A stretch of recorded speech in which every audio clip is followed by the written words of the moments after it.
Moving towards comics.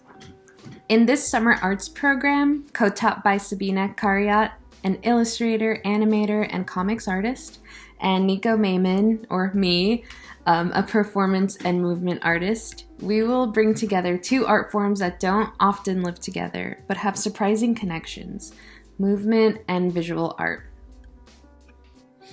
In this in-person, socially distanced community arts program, we will explore the questions: how can movement be inspired by visuals?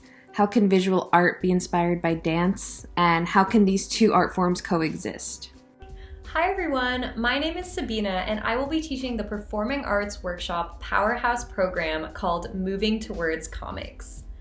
I've been drawing my whole life and have been working as a professional animator for the last 3 years. During this time, I've also been making a lot of comics, both for clients and for myself. I've also worked on a lot of animations for documentaries about activist movements, such as the civil rights movement and the fight for immigration rights. And I want to bring this interest into the work that we make together. I've also made comics about horror stories, fiction comics, and experimental comics about my own identity. Making comics and pushing the art form and pushing stories in unexpected ways is something that brings me a lot of joy and helps me to learn about myself, and I hope that it can do the same for you. Hi, my name is Nico, and I will be teaching Performing Arts Workshop Powerhouse Moving Towards Comics.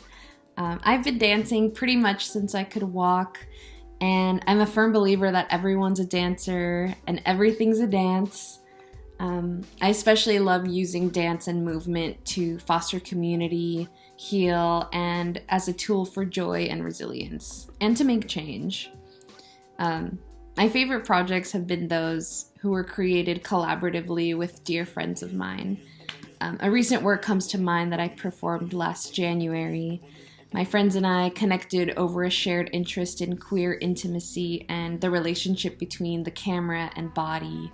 And then through our kind of like intersecting identities, we explored how our bodies were perceived live versus on screen. We always emphasized care, equity, and consensus. And through that, we were really able to transform our experiences with sexualization and feminization into empowerment. And we kind of like used projection work and live dance and some film work to create this final performance. And it wasn't always easy, but I think it's just a really good example of how art and community can be a real source of joy and healing. And yeah, as part of our Moving Towards Comics Community Arts Collective, you will be learning about making comics and experimental dance and movement through in-person classes at the Powerhouse in San Francisco, which is so exciting. And I'm super excited for you to join our Community Arts Collective. Calling all the movers, the shakers, the doodlers, the painters, and the creative thinkers who are ready to fill up a space with pencil marks and movement. Join our artistic community and create with us.